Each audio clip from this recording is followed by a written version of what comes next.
Kesalahan paling besar seorang investor adalah you don't know what you investing in. User dari Thrift itu yang rugi itu yang karakternya seperti apa? Satu yang ikut kata orang biasanya. Kalau dikasih call, nggak mau analisa dulu, kan nggak boleh. Mau siapapun yang bilang termasuk saya, kalian harus punya conviction sendiri. Kan saya kemarin bilang, kesalahan paling fatal dalam berinvestasi itu you don't know what you invest in. Itu resiko paling besar dalam investasi. Ketika kemarin saya invest di padel, saya baca datanya, kemarin masuk ke Top Golf juga, saya baca datanya macam-macam. Jadi ketika saya invest di Bitcoin, kenapa saya bisa hold Bitcoin segini panjangnya sampai 10-11 tahun? Karena saya ngerti fundamentalnya, I know what I'm investing, dan saya punya conviction. Gitu. Jadi ketika sesuatu shifting, fundamentalnya berubah, kalian juga harus berani berubah untuk out. Nah, ini kebanyakan orang nggak ngerti fundamentalnya, ketika turun, nggak mau di cut loss, nggak mau shifting.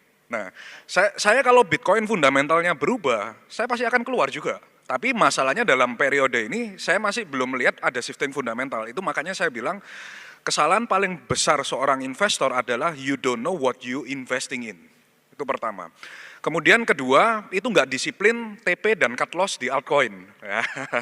Ini paling banyak kesalahan yang saya bolak-balik saya pesenin, kalau di altcoin, kalian itu nggak bisa hold seperti Bitcoin. Jangan berharap, karena kalau kalian lihat dari cycle sebelumnya, contoh saya kasih gambaran ya, di cycle sebelumnya ada narasi itu GameFi atau NFT, itu banyak koin yang sampai sekarang di cycle ini belum recover ke ATH-nya.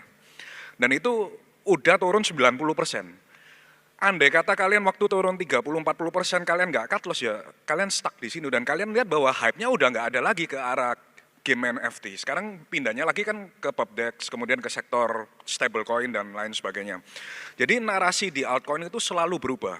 Dan ketika kalian memegang altcoin, kalian harus benar-benar memperhatikan. Kalau udah shifting fundamentalnya, sentimennya udah berubah, dan kalian udah merasa harganya udah nggak convertible, harus cut loss, rajin. TP pun juga sama, jangan sampai udah naik untung cuan masih berharap lagi 1000 kali lipat, 100 kali lipat.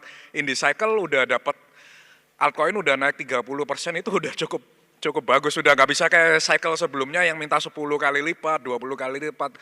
Yang penting sekarang kalau megang altcoin, cuan TP, rotate ke Bitcoin sambil kita nunggu cari peluang lain atau rotate ke stablecoin. Itu dua kesalahan yang paling common sih.